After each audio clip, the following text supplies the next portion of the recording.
Dahil nga po sa magandang ipinapakitang performance ng Indiana Pacers, sila na nga po ngayon ang top 1 team pagdating sa scoring. Yan naman ang ating unang aalamin.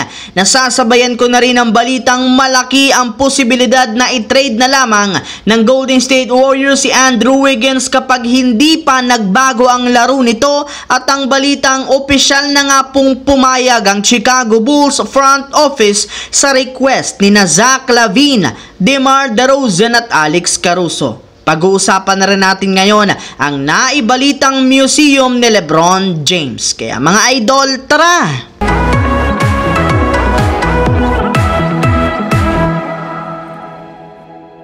Sa kabila nga po mga idol ng pagkatalo ng Indiana Pacers sa kanilang huling laban sa Toronto Raptors, nananatili para naman sila bilang ikapito sa Eastern Conference na merong hawak na record, 8 wins, 6 losses. Pero kahit man nga hindi ganun kagandahan ang kanilang pwesto, napakaganda para naman ang performance ngayon ng kanilang buong kupunan kumpara ng nagdaang season. Sa katunayan, ayon nga po sa pinakahuling inilabas na balita, ang Indiana Pacers na nga po ngayon ang kasalukuyang top 1 team pagdating sa pagtatala ng puntos sa liga sa pagkakaroon nila ng average na 128.2 points per game.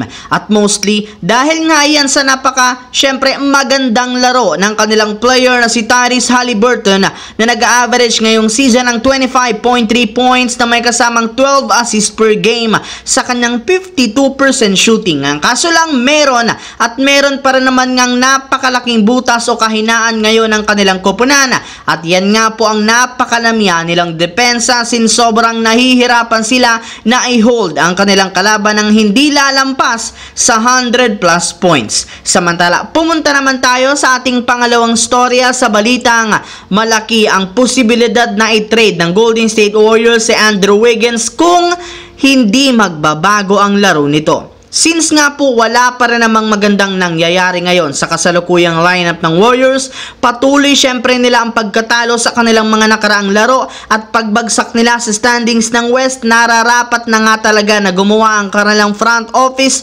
ng trade. Ayon nga po sa ilang mga analyst, eto na lang naman ang nag-iisa nilang pag-asa upang maayos at mapalakas pa nila ang kanilang kupunan. At isa nga po sa pinakamahalaga nilang trade piece ngayon ay si Andrew Wiggins na siyang may pinakamataas na trade value sa lahat ng kanilang mga malalaro na balak nilang ipamigay. Patuloy para naman nga ang pag-struggle nito sa opensa na siyang rason bakit nakaka-apekto na ito sa laro ng Golden State Warriors. Kaya kung sakasakali man nga pong gumawa na ang Warriors ng isang blockbuster trade, sigurado nga po niya si Wiggins ang gagamitin nila dito. Habang dumako naman tayo sa ating huling storya sa balitang opisyal na nga pong pumayag ang Chicago Bulls front office sa request ni Zach LaVine, DeMar DeRozan at Alex Caruso at ang naibalitang museum ni LeBron James. Alam naman nga po ninyo, ilang linggo na nga ang nagsisilabasan ngayon sa social media ang mga trade rumors patungkol kina Zach LaVine, DeMar DeRozan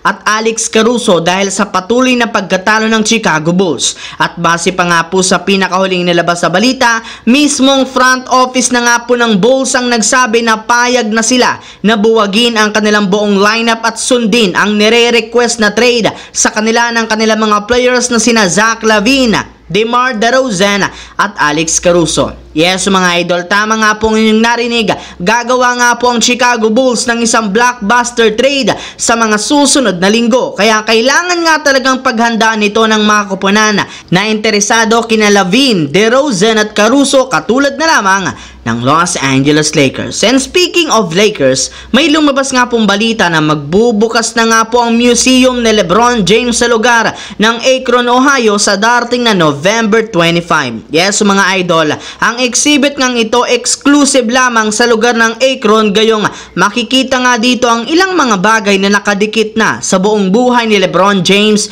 katulad na lamang ng kanyang childhood drum set, ang kanyang McDonald's All-American jersey at ang original rim at backboard na kanyang pinaglaruan noong high school pa siya at iba pang mga bagay na ginamit ni LeBron papunta sa NBA.